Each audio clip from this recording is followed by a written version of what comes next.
Musim dingin pada Maret 2015 di Ohio tercatat sebagai cuaca paling ekstrim dalam 30 tahun terakhir. Gak ada orang yang mau keluar rumah. Tapi pada tanggal 15 Maret, seorang pria terpaksa harus berjalan untuk mengecek salah satu properti yang dia sewain di daerah Victory Lane. Mungkin karena pemandangan waktu itu hampir semuanya putih, secara nggak sengaja dia ngelihat ada sesuatu yang berbeda di tengah lapangan putih, ada sesuatu yang kelihatan sangat kontras warnanya. Untungnya si bapak penasaran, jadi dia berjalan untuk ngelihat itu apaan, dan ternyata feelingnya bener, itu adalah manusia, seorang wanita. Ditemukan dalam keadaan setengah telanjang dari bagian pinggul sampai kaki, dan di bagian badannya itu dadanya terekspos. Karena kondisi cuaca yang dingin, jenazah ini masih awet. Waktu itu sekitar jam 1 siang, si bapak langsung menelpon 911 dan bilang, "Polisi,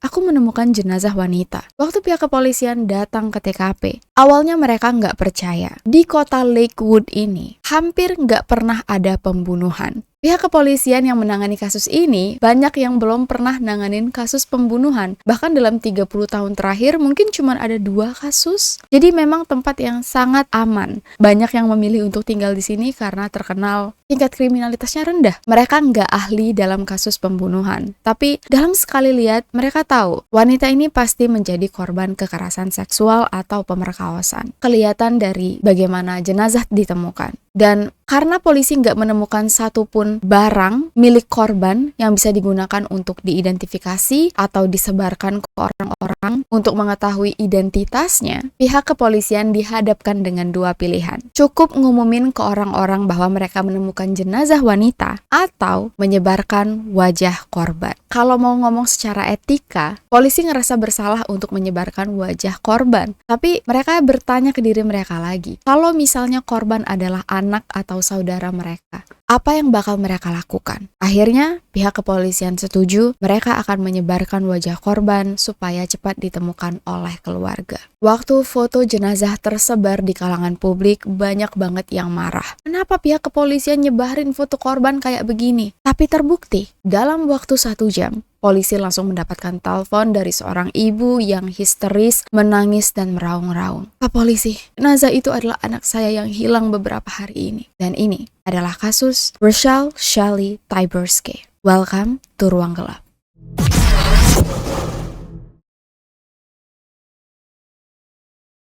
Bahtera keluarga Tyburski, kalau mau disimpulkan dalam satu kata, bisa dibilang sulit. Janet dan Daryl Tyburski punya 3 anak. Anak pertama mereka, Rochelle, yang biasa dipanggil Shelley. Anak kedua, Hannah. Dan anak ketiga, Megan. Tapi kita nggak bakal ceritain satupun tentang Megan di video ini karena tidak ada sangkut pautnya sama sekali. Janet dan Daryl tinggal di Lakewood.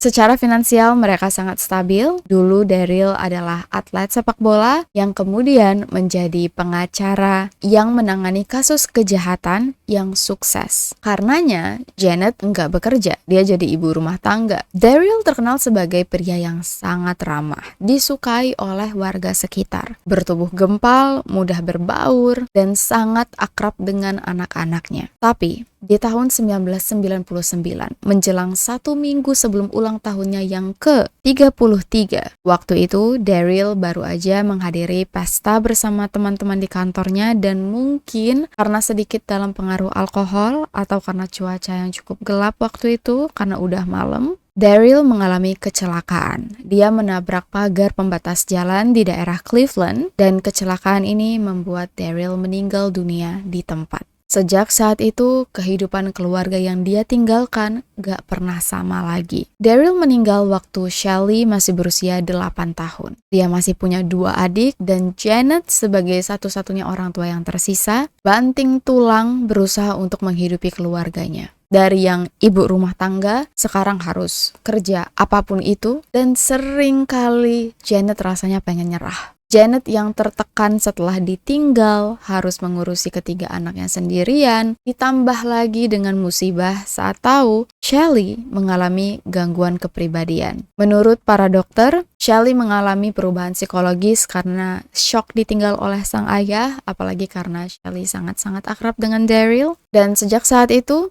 Shelly harus minum obat secara rutin karena terdiagnosa memiliki penyakit bipolar. Menurut Janet, Shelly tumbuh sebagai anak yang sulit untuk dikontrol. Kadang tantrum sendiri, tidak bisa mengatur emosi. Dan sebagai anak pertama, Shelly paling sering berantem dengan ibunya. Dibandingkan dengan Hannah dan Megan yang waktu itu masih kecil, Janet lebih memilih untuk ngurusin Hannah dan Megan daripada ngurusin Shelly. Bahkan Janet sendiri kayak bisa dibilang memprioritaskan, memfavoritkan Hannah, anaknya yang kedua. Tiap kali Shelly dan ibunya cekcok, Shelly sering banget kabur dari rumah. Tapi untungnya Shelly masih lumayan aktif dan berprestasi di sekolah. Janet sempat berharap Shelly bisa tumbuh normal layaknya gadis-gadis remaja lain, tapi waktu Shelly berusia 20 tahun, dia menjalin hubungan dengan pria yang berusia hampir 20 tahun lebih tua daripada dia. Sebenarnya nggak ada masalah sih, karena Shelly sudah dianggap dewasa, udah 20 tahun.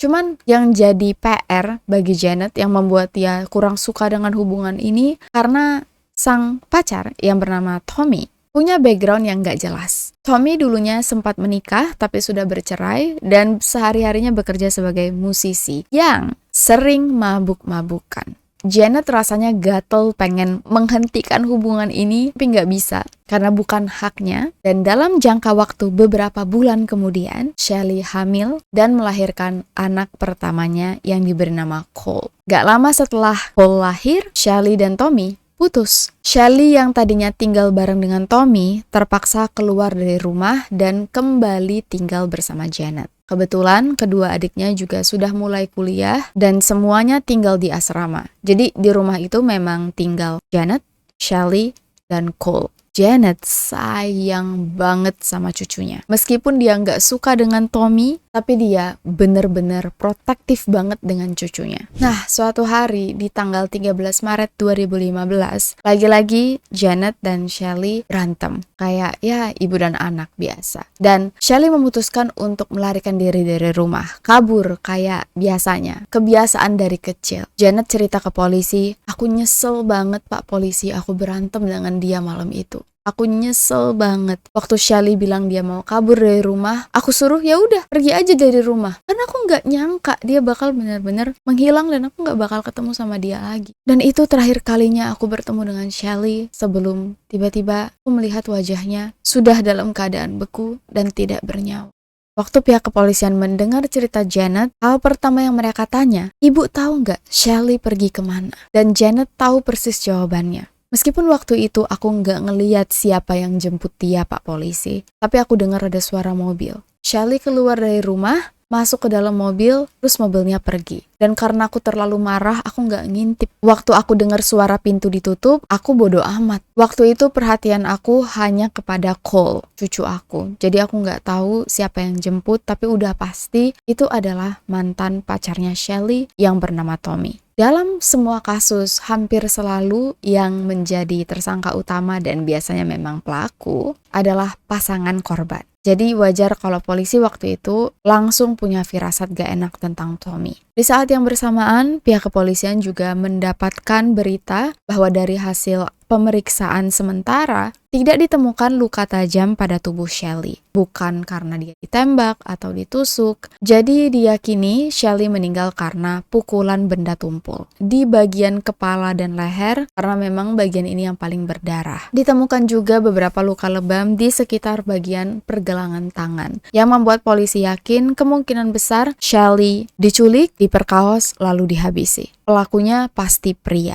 Mereka langsung mendatangi kediaman Tommy dan kondisi Tommy waktu itu antara sadar nggak sadar. Gak ada sama sekali kelihatan nangis, sedih, atau mempertanyakan keberadaan Shelly. Waktu polisi mulai mempertanyakan hubungan Tommy dan Shelly, Tommy nggak kelihatan kayak khawatir sama sekali. Dia nggak nanya ke polisi, "Bapak kenapa tiba-tiba ada di sini? Apa yang terjadi dengan Shelly?" Sama sekali nggak. Polisi nanya, "Bapak, kapan Bapak terakhir kali bertemu dengan Shelly?" Dengan gaya setengah sadarnya, Tommy jawab, nggak tahu Pak Polisi. Kayaknya minggu lalu deh. Heeh, minggu lalu kayaknya. Di 2 hari terakhir ini Bapak ngapain aja dari tanggal 13 Maret? Pak polisi jujur, aku aja nggak tahu ini tuh hari apa ya. Aku beberapa hari ini mabuk sampai aku nggak sadar diri lagi. Aku cuman inget ya kemarin tuh ada hari perayaan hari libur tuh hari apa ya? Hari Selasa ya. Ya udah aku cuman tahu juga itu hari Selasa gara-gara hari libur. Maksudnya gimana Pak? Apakah Bapak masih punya hubungan dengan Shelly?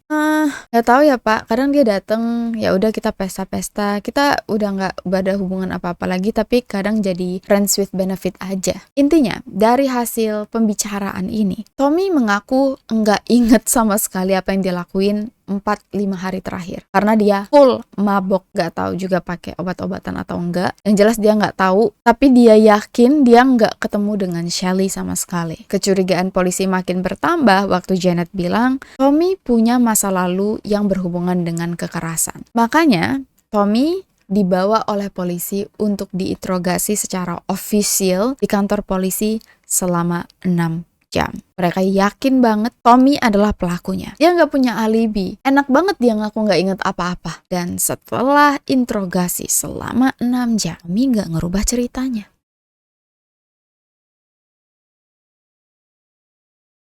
Meskipun Tommy dalam keadaan sadar nggak sadar, tapi dia yakin banget, Pak polisi, aku sama sekali nggak bertemu dengan Shelly. Kalian tahu dari mana aku yang jemput? Kalau misalnya Janet bilang aku jemput Shelly jam 2 malam, itu berarti Janet bohong. Kalian percaya sama Janet? Aku kasih tahu ya Pak polisi, hidup Shelly itu penuh dengan gejolak. Shelly adalah wanita baik-baik. Aku nggak menyaksikan soal itu. Tapi hidup Shelly ini penuh dengan turbulensi. Meskipun berusia 21 tahun, Shelly ini punya kepribadian kayak anak remaja umur 14 tahun. Secara mental dia ini nggak tumbuh dewasa. Makanya aku nggak kuat tinggal sama dia. Makanya aku nggak bisa melanjutkan hubungan aku dengan Shelly. Meskipun aku berusaha untuk selalu memaafkan Shelly, Bapak tahu nggak bahwa Shelly itu sering banget selingkuh sama cowok lain. Tapi dia nggak pernah sadar. Makanya aku bilang dia itu secara mental agak sedikit berbeda dengan orang lain. Aku udah berkali-kali mergokin Shelly selingkuh. Dan mungkin ini adalah efek karena Shelly punya daddy issue. Pak polisi tahu nggak? Beberapa minggu terakhir ini, Shelly dan Janet itu selalu berantem. Karena Shelly menuduh Daryl, ayahnya, yang katanya sangat akrab dengan dia, ternyata melakukan pelecehan sejak masih kecil. Jadi menurut pengakuan Shelly, ini entah ya, mungkin karena Shelly baru inget, karena pembicaraannya baru keluar akhir-akhir ini. Mungkin karena dia sering terapi dengan psikolog dan psikiater, ya namanya juga kejadian yang traumatik ya, kadang-kadang terlupakan dan baru muncul saat berusaha untuk disembuhkan. Shelly mengaku dari kecil dia dilecehkan oleh ayahnya sendiri dan disaksikan oleh ibunya. Jadi Janet tahu, Janet ngeliat tapi diem aja. Dan Shelly marah, kenapa ibunya kayak gitu?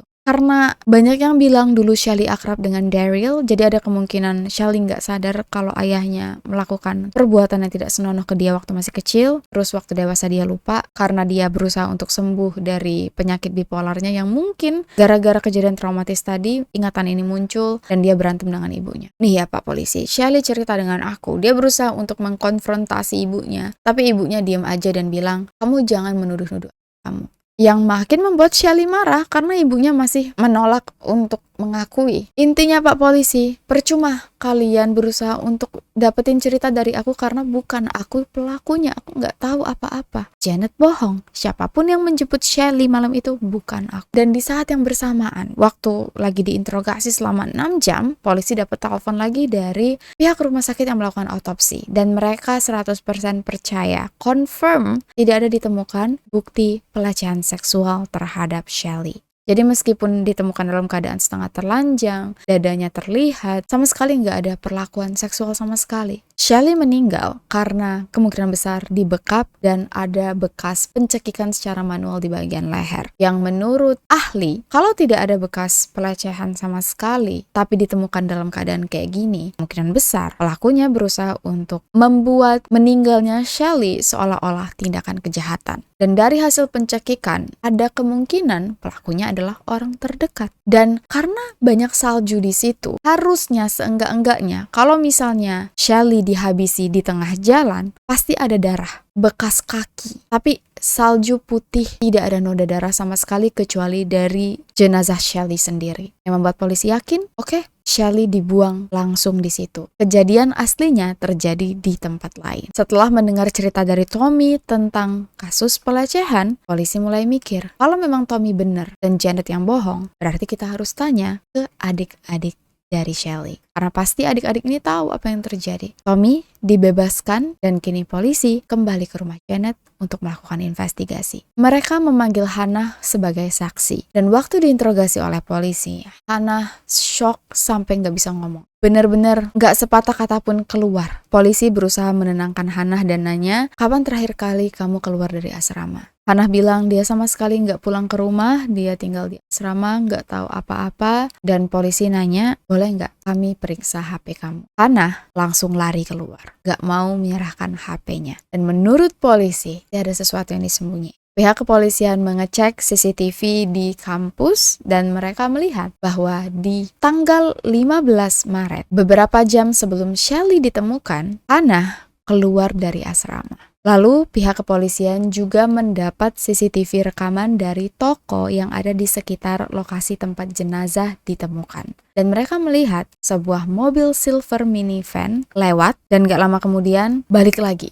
Yang mereka yakini kayaknya, karena waktu itu keadaan sepi, siapapun yang mengendarai mobil ini adalah pelaku yang membuang jenazah Shelly. Gak mungkin ini semua hanya kebetulan. Jadi polisi melakukan penggeledahan di rumah Janet. Pertama, mereka periksa kamar tidur Shelly. Dan disitu mereka cukup bingung. Ini cuaca dingin banget. Masa iya? Di kamarnya itu cuman ada kayak selimut tipis yang gak mungkin Shelly tidur pakai selimut tipis itu di tengah-tengah cuaca yang ekstrim. Kamar dalam keadaan berantakan dan Janet bilang dia sama sekali belum membereskan kamar Shelly. Tapi yang bikin polisi kaget sebenarnya karena Janet ternyata punya mobil berwarna silver dan itu minivan. Benar-benar persis dengan yang mereka lihat di CCTV yang lewat di sekitar TKP penemuan jenazah. Polisi periksa mobil ini dan mereka menemukan bekas darah di bagian pintu kemudi dan di bagian belakang bagasi. Bekas darah ini dibawa oleh polisi untuk diperiksa dan ternyata darah berasal dari Shelly Tyburski. Menurut kesaksian orang sekitar, Shelly nggak bisa bawa mobil. Jadi kalau ada darah di mobil,